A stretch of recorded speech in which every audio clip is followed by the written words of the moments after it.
अस्सलाम वालेकुम बिस्मिल्लाहिर्रहमानिर्रहीम। मेरी बीवी ने खुद 100 बच्चियों को कुरान हिफ्ज़ करवाया था, मगर जब उसकी मौत हुई तो दोस्तों मेरी हाफिज़ कुरान बीवी ने 100 बच्चियों को कुरान पाक हिफ्ज़ करवाया था, मगर जब उसकी वफ़ात हुई तो रोज़ उसकी कब्र फट जाती और उसकी कब्र से धुआं निकलता।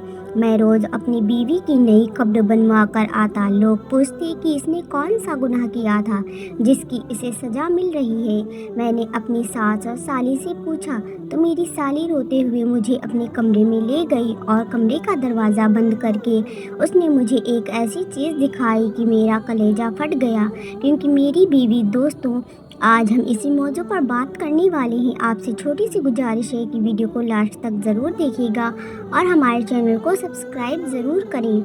मेरी शादी को 6 साल गुजर गए थे और मेरी बीवी निहायत खूबसूरत और नेक सीरत थी। इन 6 सालों की रफ़ाकत में उसने मुझे कभी कोई शिकायत का मौका नहीं दिया था। मेरी बीवी हाफिज़ कुरान थी और शादी से पहले उसने 100 बच्चियों को कुरान मजीद हिफ्ज़ करवाया था, जिसकी वजह से मुझे हर वक्त यही सोचकर खुशी होती थी कि मेरी बीवी की सिर्फ दुनिया ही नहीं बल्कि आखिरत भी आसान होगी और वो यकीनन मेरे बच्चों की भी अच्छी तरबियत करेगी। हम दोनों मियाँ बीवी को बच्चे का भी बहुत शौक़ था, मगर शादी को इतना वक्त गुजर जाने के बाद भी हमारी औलाद ना हुई थी। अब मैं मायूस सा होने लगा था और ऐसे मौके पर अमूमन लड़कियां सबसे पहले नाउम्मीद और दिल बर्दाश्त होने लगती हैं, मगर मेरी बीवी अपनी उदासी जाहिर नहीं करती थी और सब्र से वह वक्त गुजार रही थी। फिर शादी के इतने साल बाद अल्लाह को मेरी बीवी का सब्र पसंद आ ही गया था और हमें औलाद की खुशखबरी मिली। मैं उन दिनों बहुत खुश था और अपनी बीवी का बहुत ज़्यादा ख्याल रख रहा था, क्योंकि डॉक्टर्स का कहना था कि मेरी बीवी को बहुत एहतियात की ज़रूरत है। मेरा बस नहीं चलता था कि मैं अपनी बीवी को बिस्तर से नीचे उतरने दूं। हमारी बहुत ज़्यादा एहतियात और दुआओं के बाइस अल्लाह ताला ने हमें सेहतमंद और प्यारा सा बच्चा दिया था, मगर बच्चा पैदा होते ही मेरी बीवी की तबीयत एकदम से बिगड़ गई थी। मैंने ऐसा तो बिल्कुल नहीं सोचा था कि बच्चा होते ही मैं बीवी को खो दूंगा। अपनी बीवी की तबीयत का सुनकर मैंने अल्लाह से उसकी ज़िंदगी की बहुत दुआएं मांगी, मगर मेरी दुआएं रद्द हो गईं और मेरी बीवी अल्लाह को प्यारी हो गई। मैं गम से बेहाल हो रहा था। सब जानने वाले मेरे लिए अफसोस का इजहार कर रहे थे और मैं गमज़दा सा एक कोने में बैठा हुआ था। जब गुस्ल वगैरह देकर तदफीन के लिए हम कब्रिस्तान पहुँचे तो आसमान पर साथ मेरी बीवी की मौत का गम मना रहा हो। रात देर तक तेज तूफान चलते रहे। मेरा बच्चा फिलवा वक्त मेरी बीवी के घर वालों ने संभाला हुआ था और वो लोग भी मेरे घर पर ही कायम पजीर थे, इसलिए मैं भी बच्चे की तरफ से बेफिक्र होकर अपने कमरे में अकेला बैठा अपनी बीवी को याद करता और उसे याद करते करते मेरी आंख लग जाती। सुबह के करीब मैंने ख्वाब देखा कि मेरी बदहाल सी बीवी बहुत बुरी तरह रो रही है। अपनी बीवी को इतनी बुरी तरह रोता देखकर मैं तड़प उठा था और ऐन उसी वक्त मेरी आंख खुल गई। बाहर तूफ़ानी बारिश और हवाएं अब थम चुकी थीं और आसमान भी साफ हो चुका था। अब मुझे वो ख्वाब परेशान कर रहा था। मैंने हमेशा अपनी बीवी को हंसते मुस्कुराते ही देखा था। उसका इस तरह रोना, उसका इस तरह ख्वाब में रोना मुझे बहुत घबराहट में मुब्तला कर गया था। मैंने घड़ी पर वक्त देखा तो फजर का वक्त था। मैंने उठकर फजर की नमाज अदा की और अपनी बीवी की मगफिरत की दुआएं करने लगा। वैसे तो मुझे पूरा यकीन था कि मेरी बीवी जैसी नेक शिफत नमाजी और हाफिज़ कुरान औरत को अल्लाह ने कब्र की तंगी से भी निजात दे दी होगी। मैंने दुआ के बाद उठकर कमरे से बाहर झाँका तो सब लोग नमाज पढ़ने में मशरूफ़ थे। मैंने अपने बेटे का पूछा तो मेरी बीवी के भाई ने मुझे बच्चा ला कर दिया। वो सुकून से सो रहा था। मैं मुतमईन हो गया और कितनी ही देर अपने बेटे को सीने से लगाकर बैठा रहा। अपने बच्चे को प्यार देकर मैं घर से निकलकर सीधा कब्रिस्तान पहुंच गया। मैं अपनी बीवी के लिए कुरान पढ़ना चाह रहा था और कुछ रात वाले तूफ़ान के बाद मैं उसकी कब्र की हालत का भी अंदाज़ा लगाना चाह रहा था। मैं कब्रिस्तान पहुंचकर अपनी बीवी की कब्र के पास पहुंचा तो उसकी कब्र की हालत देखकर मेरे रोंगटे खड़े हो गए थे। मेरा दिल खौफ से फटने वाला हो रहा था, क्योंकि जिस औरत को मैं नेक और जन्नती समझ रहा था उसकी कब्र पर ऐसा अजाब आया हुआ था कि मुझ जैसा मजबूत सा मर्द भी अंदर तक दहल गया था। मेरी बीवी की कब्र फटी पड़ी थी और उसमें से धुआं निकल रहा था। वहाँ इतनी तपिश थी कि मेरा वहाँ खड़ा होना मुश्किल हो गया था। कोई मजदूर भी मेरी बीवी की कब्र बनाने को तैयार ना था।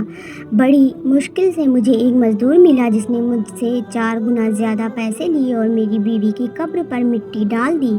ये सब उस मजदूर ने दूर से खड़े होकर किया था। मैं घर पहुंचा तो मेरी हालत निहायत ख़राब हो रही थी। सबने मेरी हालत को बीवी से जुदाई का गम समझकर मुझे सहारा दिया और तसल्ली देने लगे, जबकि मैं हैरान था कि आखिर मेरी बीवी पर अल्लाह का अजाब क्यों आया था। वो तो नेक औरत थी। मेरी नज़र में तो मेरी बीवी की ऐसी कोई गलती नहीं गुजरी थी। मैं सोच सोच कर पागल हो रहा था कि मेरी बीवी की असल हकीकत क्या है, और जब मुझ पर अपनी मरहूम बीवी की हकीकत खुली तो मेरा दिल फट गया था। मेरा नाम मोहसिन है। मैं अपने वालिदैन की इकलौती औलाद था। हमारे घर में कुल 4 अफराद रहते थे। मैं, मेरे माँ बाप और एक मेरी बेवा फुफ्फो जो मेरी दूसरी माँ जैसी थी। जब मैं कॉलेज में पढ़ता था तब मेरी वालिदा का इंतकाल हो गया और हम 3 लोग बाकी रह गए। माँ को खोने का गम मुझ पर फिर भी बहुत भारी साबित हुआ था। मेरी माँ बहुत नेक औरत थी। मुझे मेरी फुफ्फो और मेरे अब्बा ने मेरी माँ का गम भुलाने के लिए बहुत सहारा दिया और हर वक्त मेरे साथ लगे रहते थे। वो दोनों कोशिश करते थे कि मुझे अकेला ना होने दें। मैं हमेशा से ही उनकी तवज्जो का वाहिद मरकज़ रहा था। फिर मैं भी कुछ अरसे बाद संभल गया और दोबारा से अपनी तालीम का सिलसिला शुरू कर दिया। मैं पढ़ाई से फारिग हुआ तो मेरे अब्बा और फुफ्फो को मेरी शादी का शौक़ सताने लगा।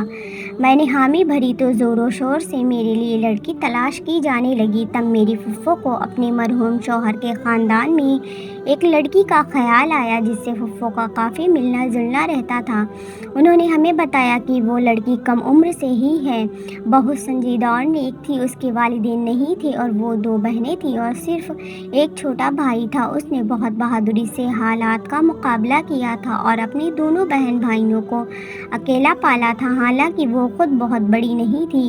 वो नमाजी और हाफिज़ कुरान थी। घर में बच्चियों को कुरान मजीद भी पढ़ाती थी और उसकी दुआ और उसके दिए हुए कुरानी तावीज़ात में बहुत असर था, जिसकी वजह से वो थोड़ा बहुत कमाकर अपना घर चला रही थी। मैंने ये सब सुना तो बहुत खुश हुआ। मैंने उसे देखे बिना ही उसके लिए हामी भर ली और फुफ्फो ने पहली फुर्सत में ही उसके ख़ानदान के बड़ों से मशवरा करके मेरा रिश्ता उस लड़की से तय कर दिया और जल्द शादी भी तय कर दी। मेरा रिश्ता तय हुआ तो मेरी बीवी ने यही शर्त रखवाई कि वो बाद में भी अपनी बहन की शादी होने तक और भाई की तालीम पूरी होने तक उन दोनों की माली इमदाद करती रहेगी। मुझे इस बात से कोई एतराज़ नहीं था, बल्कि मैंने सोच लिया था कि अगर मुझसे भी कोई मदद हो सकी तो कर दिया करूँगा। रिश्ता तय होने के बाद हमारी शादी कर दी गई। मैंने अपनी बीवी को देखा तो उसका अशीर हो गया। वो ना सिर्फ अच्छी सीरत की मालिक थी बल्कि बहुत खूबसूरत भी थी। उसके साथ चंद दिन रहकर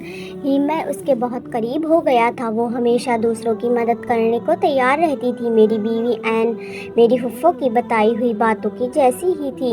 उसने कभी मुझे कोई परेशानी नहीं दी थी और मेरे आराम और सुकून का भी ख्याल रखती थी। हमारे घर में खुशहाली और सुकून था, बस सिर्फ औलाद की कमी थी। वो मुझे महसूस तो बहुत ज़्यादा होती थी, मगर अपनी बीवी के सब्र से मुझे बहुत सहारा मिला हुआ था।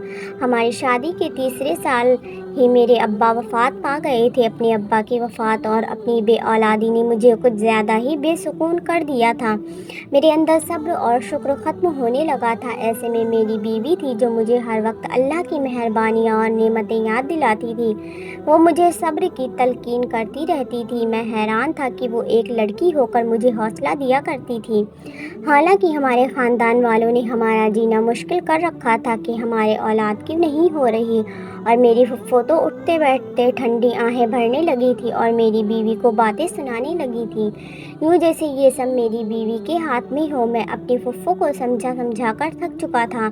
उल्टा वो हम दोनों से लड़ने लगती थी कि हमें इलाज करवाना चाहिए ताकि हमारी औलाद हो सके। इसी परेशानी में वक्त गुजरता चला गया। जब हमारी शादी को 6 साल होने वाले والے تھے تب ہمیں اولاد کی خوشخبری مل گئی۔ ہم تینوں جیسے پھر سے جی اٹھے تھے۔ میں نے اور پھپھو نے میری بیوی کا خیال بھی بہت رکھا تھا اور بہت احتیاط کی تھی۔ میرا بیٹا ٹھیک ٹھاک اور صحت مند پیدا ہوا تھا، لیکن میری بیوی کی طبیعت بگڑ گئی تھی اور وہ موت کے منہ میں چلی گئی تھی۔ یہ سب بہت اچانک ہوا تھا اور میں اس صدمے کے لیے بالکل تیار نہیں تھا۔ اپنے بچے کی تربیت کے حوالے سے میں نے اور میری بیوی نے مستقبل کے بہت منصوبے بنائے ہوئے تھے، مگر موت کسی کے ارادوں اور مرضی کی محتاج ہی کب ہوتی ہے، جس کا وقت جب آ جائے اسے اللہ کے پاس لوٹ کر جانا پڑتا ہے۔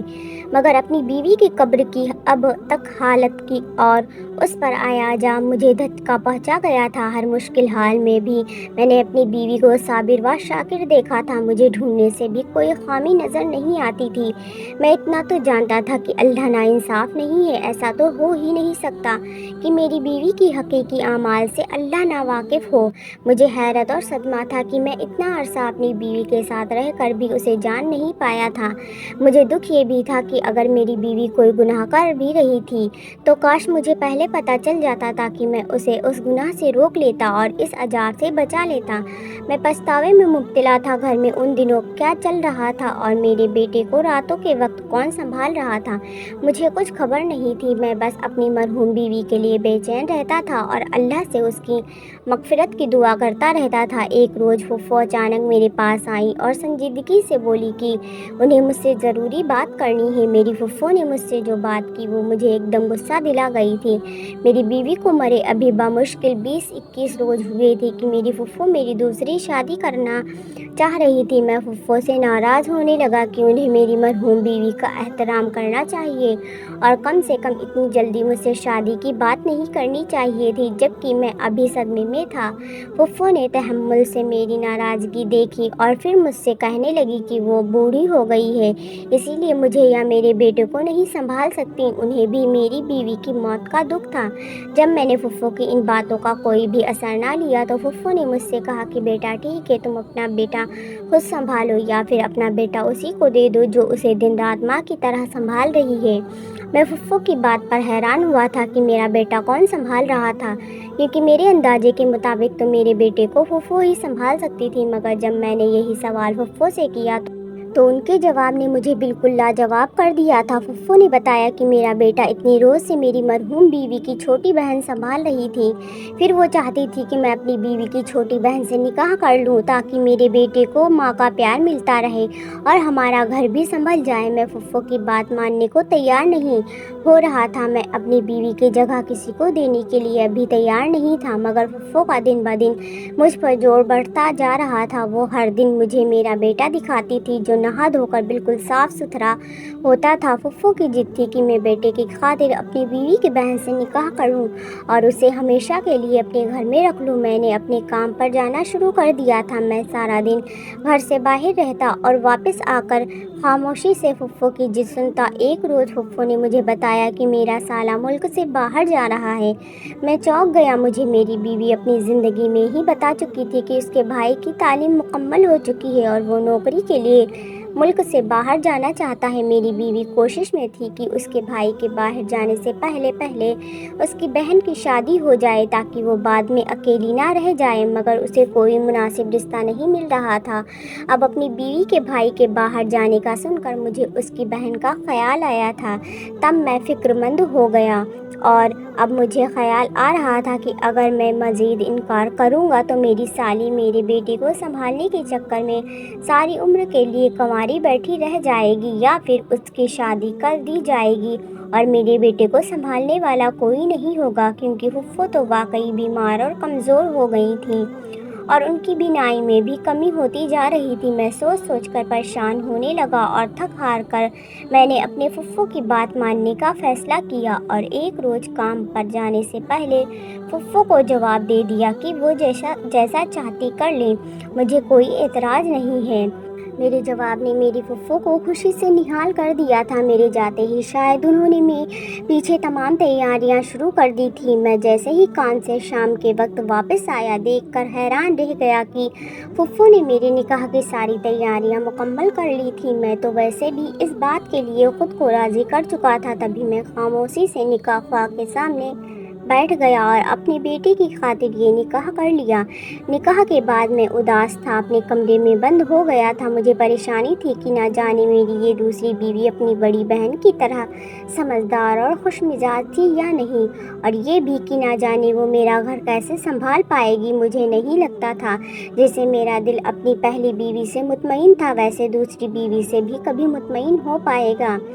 इस निकाह के बाद भी मेरे वो ही मामलात थे। मैं सुबह सवेरे काम पर चला जाता, शाम के वक्त घर लौटते ही अपने कमरे में बंद हो जाता था।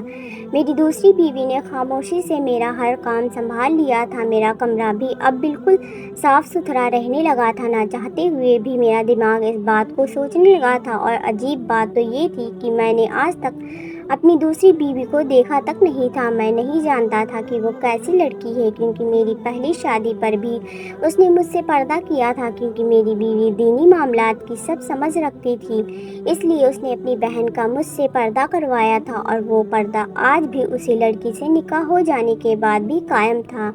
एक रोज़ मैं काम से जल्दी वापस आया तो अपने कमरे में अपनी दूसरी बीवी को देखकर हैरान रह गया। वो अपनी बड़ी बहन से भी ज़्यादा खूबसूरत थी, मगर ऐसा नहीं था कि मैंने हुस्न परस्त था और मुझे उसका हुस्न मुतवज्जो कर रहा था। मुझे जिस बात ने उसकी तरफ मुतवज्जो किया था वो उसके चेहरे पर फैला सुकून और नरम तासुरात थे।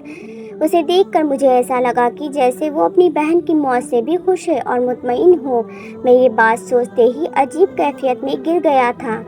मैंने उसे गुस्से से देखते हुए सवाल किया कि वो इतनी मुतमईन किस बात पर है। मेरा सवाल यकीनन उसके लिए अजीब और गैर मुतवक्के था। वो हैरान और परेशान सी मुझे देखने लगी तो मैं मज़ीद बोला कि उसे अपनी बहन की मौत का अफसोस ही नहीं, उल्टा वो उसकी जगह लेकर भी इतनी खुश कैसे रह सकती है, जबकि उसकी बहन जवानी में मौत के मुंह में जा चुकी थी और उसकी आखिरत भी जाने कैसी होने वाली थी, क्योंकि उसको कब्र में अजाब झेलना पड़ रहा था। मैंने अपनी मरहूम बीवी का ये राज गुस्से में सोचे बगैर उसकी बहन के सामने बोल दिया था, मगर मेरी बात पर जब उसके चेहरे के तासुरात बदले तो मुझे अपनी गलती का एहसास हुआ और मैं चुप हो गया। मेरी दूसरी बीवी कुछ देर सदमे से मुझे देखती रही और फिर बुरी तरह रो पड़ी। मैं उसे रोता देखकर बौखला गया था। रोते रोते वो ऐसी बात बोलने लगी जिसने मुझे शाकित कर दिया था। वो बार बार कह रही थी कि मुझे यही खौफ था कि बड़ी बाजी से अल्लाह ताला नाराज़ हो जाएगा और उसे सख्त अजाब देगा, मगर वो मेरी सुनती ही नहीं थी। मैं अपनी बीवी के अल्फाज पर दंग रह गया था। यानी मेरी मरहूम बीवी कुछ ऐसा करती थी जिससे उसकी बहन भी वाकिफ़ थी और उसे रोकती थी। जब मैंने अपनी बीवी से तफसील पूछी तो वो गड़बड़ा गई और बात बदलने की कोशिश करने लगी, मगर मैंने सब सच जानने के लिए इल्तिजा की तो उसने मुझे अपनी बड़ी बहन की असलियत बताई, जिसे सुनकर मेरे होश उड़ गए थे। उसने बताया कि मेरी बड़ी बहन वाकई नेक लड़की थी और हाफिज़ कुरान होने की वजह से हर वक्त कुरान की तिलावत करती रहती थी। एक रोज़ हमारे मोहल्ले में किसी बच्चे को तकलीफ़ हुई तो उसकी माँ की परेशानी पर मेरी बहन ने कुछ आयत पढ़कर उस बच्चे पर फूंक दी, जिससे उस बच्चे को आराम आ गया। इस वाक़े के बाद मेरी बहन बहुत मशहूर हो गई कि वो नेक बीबी है जिसके पास बीमारी और तकलीफ़ की शिफा है। उसके बाद तो तरह तरह के लोग हमारे घर आने लगे और मेरी बहन तावीज़ के नाम पर कुरान की आयत लिख कर दे देती और वो लोग चंद रुपए देकर चले जाते और हमेशा गुजर बसर होने लगा था। मगर मुश्किल हालात के लिए हमारे पास कुछ नहीं था। अचानक हमारे भाई का एक गुर्दा फेल हो गया। वो अस्पताल में ज़िंदगी और मौत की कशमकश में था और हमारे पास उसके इलाज के लिए रकम नहीं थी। हम बहुत परेशान थे। उन्हीं दिनों एक मर्द मेरी बहन के पास आया। उसने बोला कि वो किसी लड़की से शादी करना चाहता है, मगर वो लड़की शादीशुदा है। वो चाहता था मेरी बहन ऐसा तावीज़ दे। کہ لڑکی کی طلاق ہو جائے اور وہ اسے پالے۔ میری بہن نے انکار کر دیا کیونکہ یہ گناہ کا کام تھا، مگر جب اس مرد نے 1.5 لاکھ روپے دینے کا کہا تو میری بہن نے بھائی کو بچانے کے لیے نہ جانے کاغذ پر ایسا کیا لکھا کہ اس مرد کی خواہش پوری ہو گئی اور ہمارے بھائی کا آسانی سے علاج ہو گیا۔ پھر تو ہر آئے روز ایسے ہی لوگ آنے جانے لگے جو ناجائز مطالبہ کے لیے تعویذ بنواتے اور ڈھیروں پیسہ پکڑا کر چلے جاتے۔ ایک روز میں نے چھپ کر اپنی بہن کو وہ تعویذ بناتے دیکھا تو میرا سر پر آسمان گر پڑا، کیونکہ میری بہن کاغذ پر قرآن پاک کی آیت الٹ لکھ کر دیتی تھی اور یہ کالا علم تھا۔ میں دکھ سے پاگل ہوتی بہن کو روکنے لگی، اسے سمجھانے لگی کہ وہ توبہ کر لے۔ وہ بولی کہ اگر میں ایسا نہ کرتی تو ہمارا بھائی کب کا مر جاتا۔ میں اس بات پر غصہ ہو گئی تھی۔ میں نے بہن کو کہا کہ اس سے تو اچھا تھا ہمارا بھائی مر جاتا، مگر یہ حرام کام نہ کرتی۔ زندگی موت تو اللہ تعالیٰ کے ہاتھ میں ہے۔ اپنی بہن کو میں بہت سمجھاتی رہی، مگر اب وہ لالچ میں آ چکی تھی۔ وہ اتنی نیک تھی کہ روحانیت پا چکی تھی، مگر اس نے پیسوں کے لالچ میں سب کچھ گنوا دیا تھا۔ اس کی زندگی اچھی تھی، وہ نماز قرآن بھی کرتی رہی اور حتیٰ کہ اس کی شادی ہو گئی، مگر اس نے وہ گناہ کبیرہ نہیں چھوڑا اور پیسہ کماتی رہی۔ میں سب سن رہا تھا۔ میری بیوی بول رہی تھی کہ میں ڈرتی تھی کہ اللہ تعالیٰ ناراض ہو گیا تو توبہ کی مہلت دیے بنا ہی موت دے دے گا اور سخت عذاب دے گا۔ اور میرا کہا سچ ہو گیا، میں گمسم ہو گیا تھا۔ میں اپنی بیوی کو اتنا نیک سمجھتا رہا اور وہ صرف دنیاوی پیسے کی لالچ میں اتنا بڑا گناہ کرتی رہی تھی۔ اور میرے سامنے بیٹھی میری دوسری بیوی اس جیسی حافظ و نعت ہونے کے باوجود اللہ کا خوف رکھتی تھی۔ اللہ تعالیٰ نے مجھے اب اصل میں نیک بیوی سے نوازا تھا۔ کالا علم کرنے والے اور کروانے والے دونوں کے لیے اللہ کے یہاں سخت عذاب ہے۔ کبھی بھی کسی اپنے کی شدید بیماری میں بھی اس گناہ کا مرتکب نہیں ہونا چاہیے، کیونکہ ہو سکتا ہے بیماری کے بعد جب اسے موت آئے تو وہ اس کی نجات کا ذریعہ ہو۔ دوستوں، اللہ پاک ہمیں نیک عمل کرنے کی توفیق عطا فرمائے اور ہمارا خاتمہ ایمان پر فرمائے۔ اللہ پاک میری اور آپ کی بخشش فرمائے، آمین۔ پیارے دوستوں، امید کرتی ہوں کہ آپ کو آج کی ویڈیو پسند آئی ہوگی۔ ویڈیو پسند آئی ہو تو ویڈیو کو لائک کریں، شیئر کریں اینڈ چینل کو ضرور سبسکرائب کریں اور جاتے جاتے ایک پیارا سا کامنٹ کر کے ضرور جائیں۔ پھر ملیں گے ایک نئے موضوع کے ساتھ ایک نئے ویڈیو میں، تب تک کے لیے اللہ حافظ۔ دعاؤں میں یاد رکھیں اور اس ویڈیو کو زیادہ سے زیادہ شیئر کریں۔